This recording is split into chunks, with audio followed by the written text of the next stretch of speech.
My proposal is that we look at two fundamentals, democracy and development.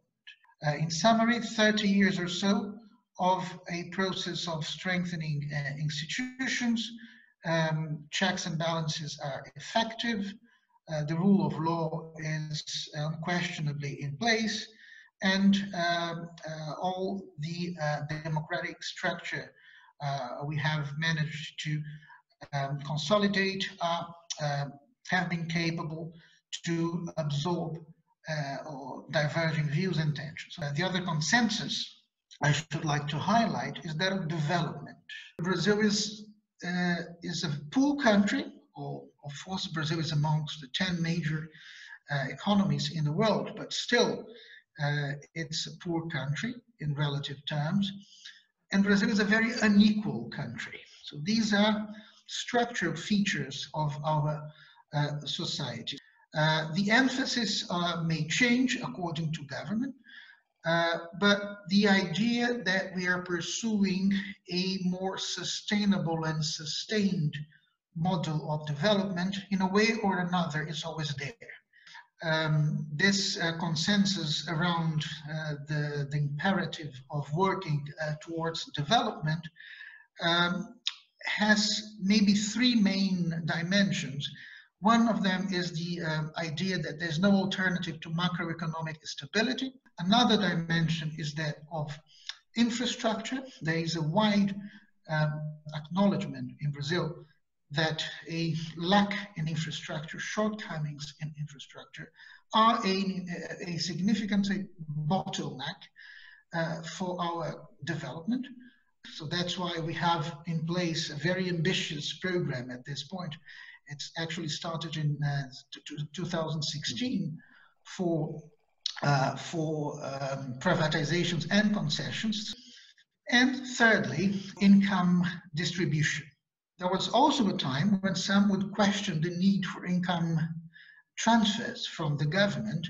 This is also past. That's clearly my view and my impression. I mean, there's again no political room for anyone in Brazil just to argue that these measures are not necessary. I would just conclude by saying that there's a lot of noise out there. There's a lot of disputing visions about what's going on in Brazil right now. I would say it's only true natural when it comes to a vibrant democracy. What I propose is that we take a step back, look at the fundamentals. What we see is a country driven by two main sets of consensus, which are democracy and development. Thank you very much. So where Roberto took a step back and gave the broader picture, I'm going to give it more of an immediate snapshot on Brazil's political and economic scene right now. Last year, GDP grew just over 1%, which, although that can sound timid, it confirmed the country's economic recovery for the third consecutive year. And at the beginning of 2020, Brazil was actually considered a relatively economic bright spot in Latin America when the sort of global scenario at the time was considered as a country with moderate but solid growth prospects and a strong agenda for fiscal and economic reform. Obviously, the current situation, the coronavirus pandemic, has sort of turned everything on its head, unfortunately reversed economic gains and brought a huge level of uncertainty to everything. It has definitely exposed the fragilities of the labour market, where 38 million Brazilians work in the informal economy. And with projections for growth currently standing at around sort of 6, 7, 8% contraction this year, there are concerns as to how the economy, which is very dependent on the export of commodities and international investment, will pick up down the line. In the long term, Brazil is a country with lots of riches and great potential, some opportunities even shining through with the pandemic, as Roberto said, with discussions on the redistribution of income. And so I think there will be light ahead. Okay, yeah, thanks very much, Constance. Very interesting. In the last 7 years, we started to talk about diversity. And I think when we talk about Brazil, this is actually the essence of Brazil, and how this is so important for brand positioning and for consumer insights. So just to have in mind that Brazil is such a large country with distinctive behaviors in the 5 regions. And we also need to understand our social classes stratification. I also see a lot of brands trying to come to Brazil and facing a lot of challenges in understanding the target, Brazilians actually. And that's why I assume that diversity is such a key theme for the moment, because we need to understand who is our target, and not only the target that we want to reach, but also the context, because it's the cultural scenario that leads to consumer behavior. Few years actually that Brazil started to have more connection in the relationship with international brands, because our economy was not really open to new brands, international brands to be present here.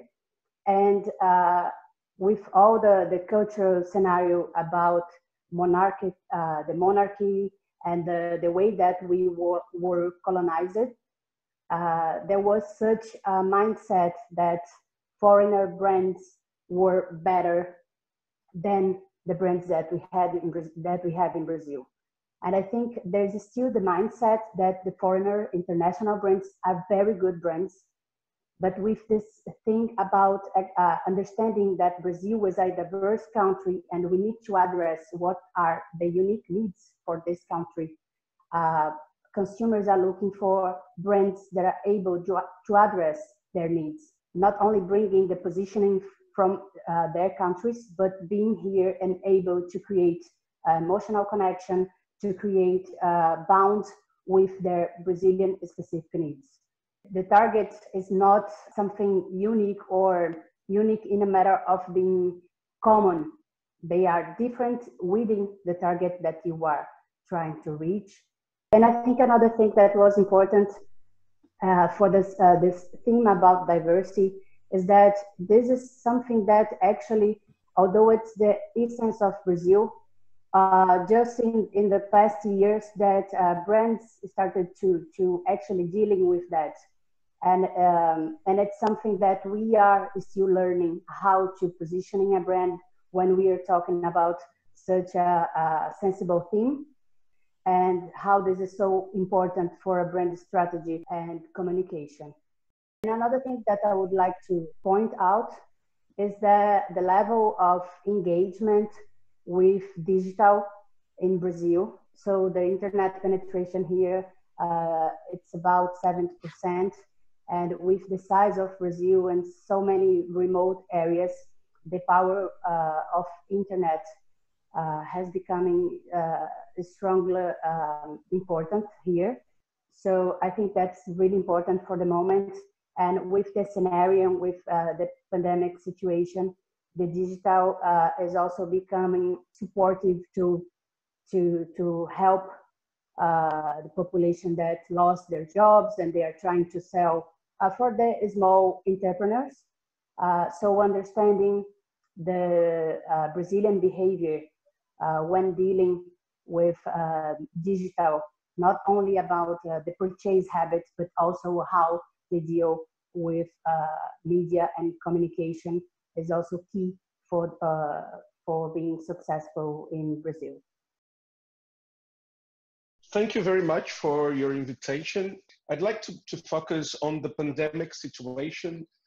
I'll approach the pandemic twofold. So first, the economic, since as we have mentioned before, we're going through a very polarized approach to anything in society. And the pandemic has become the protagonist of a political combat here in Brazil. Facing this context, I think first companies should stick to their core competencies and why they're valuable during this time. So if you're someone who developed your delivery capability, or if you're someone who really developed your digital transformation and you can help people, and if you know a lot about Brazilian homes, just use it at this moment. So it's high time that people show what their companies really are good at doing and how they can help society overcome all the economic issues of the pandemic.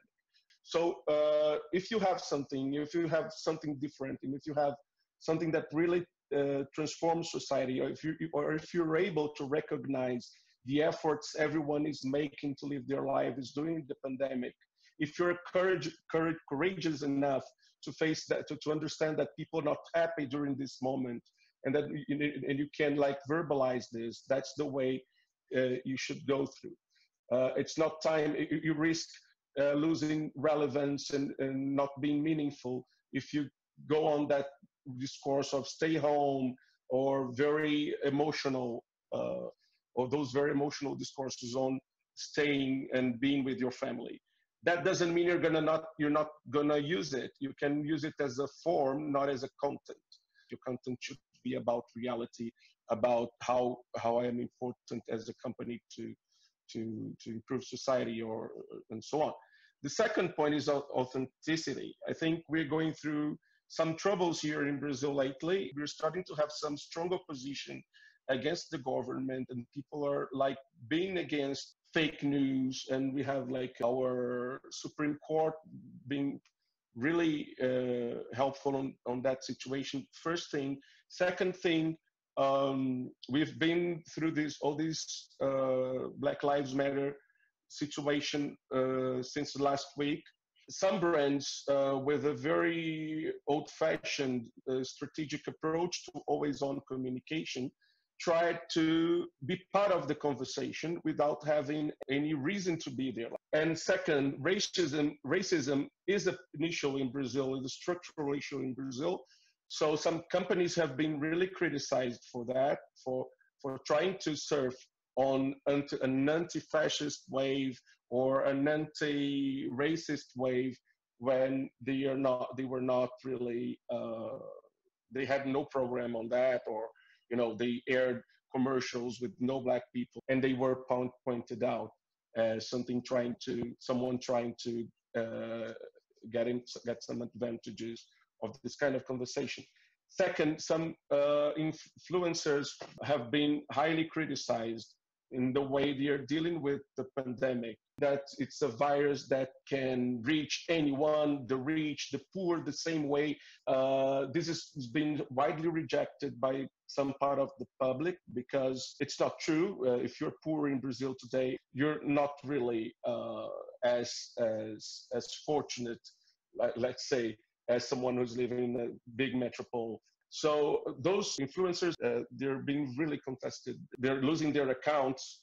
Just to conclude, there are 2 points here.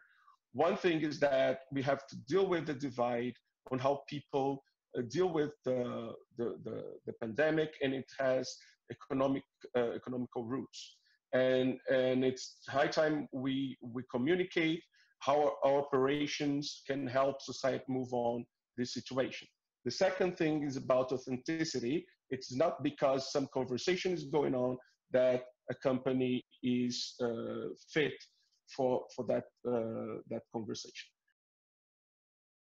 So yeah, I've been working like in consumer insights for more than 20 years, and now I am in a global position. For us, Brazil is the main market.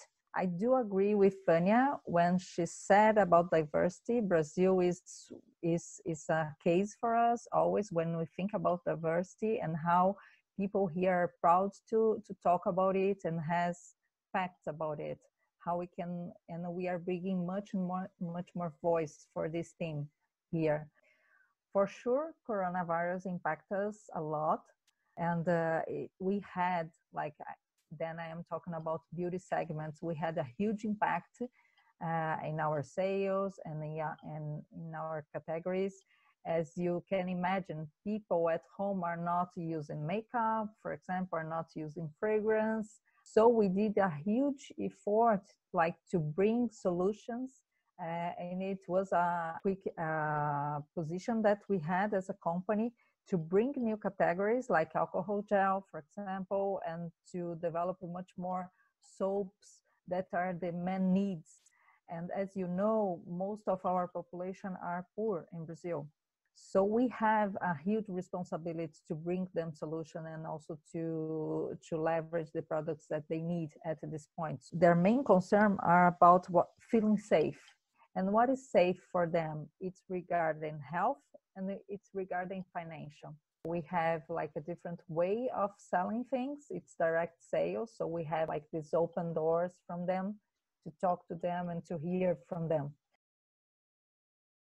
Obviously, for any brand considering entering and marketing in the Brazilian market, your campaigns, would they be led by mobile communications? From beauty segments, and mobile has a huge importance for us. It's a very massive penetration that we have from mobile here in Brazil. When we develop, for example, a campaign or even a tutorial or even a video to talk to consumers, we need to adapt the content to mobile as well as to any other kind of media. When we are developing it, we think in different ways to use the mobile as well.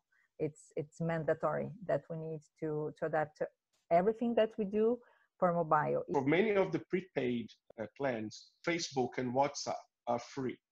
It's a huge challenge for people developing campaigns, since the structure of the campaign cannot only be a 30-second on TV and then we just roll it out to other medias.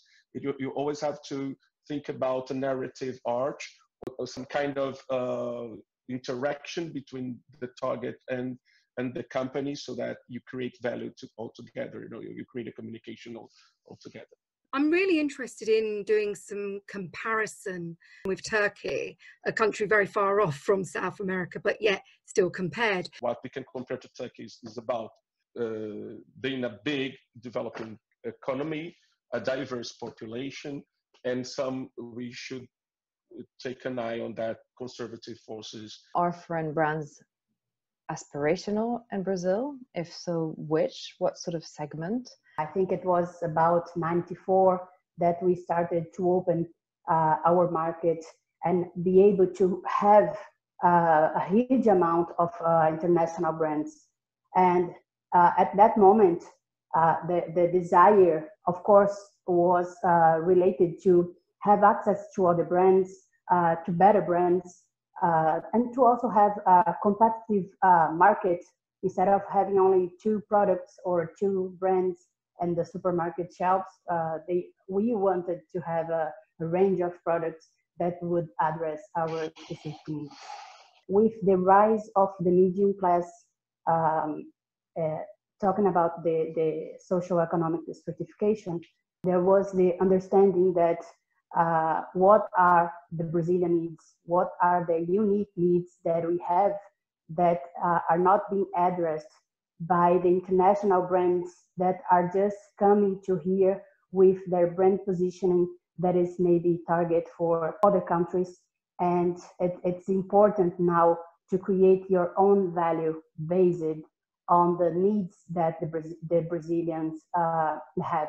The perception is still that international brands are very good brands, but it changed the perception because the Brazilian consumers, they started to understand their own needs, and also the local brands started to do a great job in understanding as well this diversity of our culture. Something that I see that it's also characteristic from Brazilians is the capability, the resilience, the adaptation, and that leads to this power of improvisation. What I see is that the local brands are also investing in the Brazilian culture to get the engagement with the population.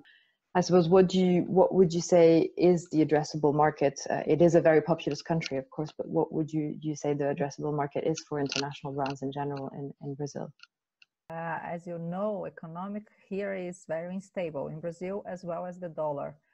So most of the time, imported products are really expensive for our consumers and our people. When we are facing like huge issues regarding dollar and those price, the increasing of prices, people look even more for local products. For sure, products from outside Brazil are still desirable, are still mainly brands. So as now, for example, with all those coronavirus issues, they are really concerned about financial.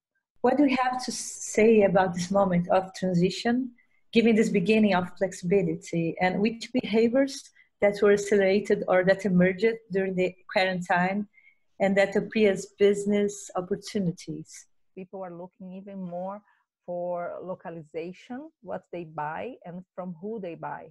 People will continue to have this kind of behavior. They found out that they can find good solutions more close. Where the market in Brazil is in terms of maturity on sustainability and ecology. People, when they come to the idea of sustainability, they think they need the support from the government.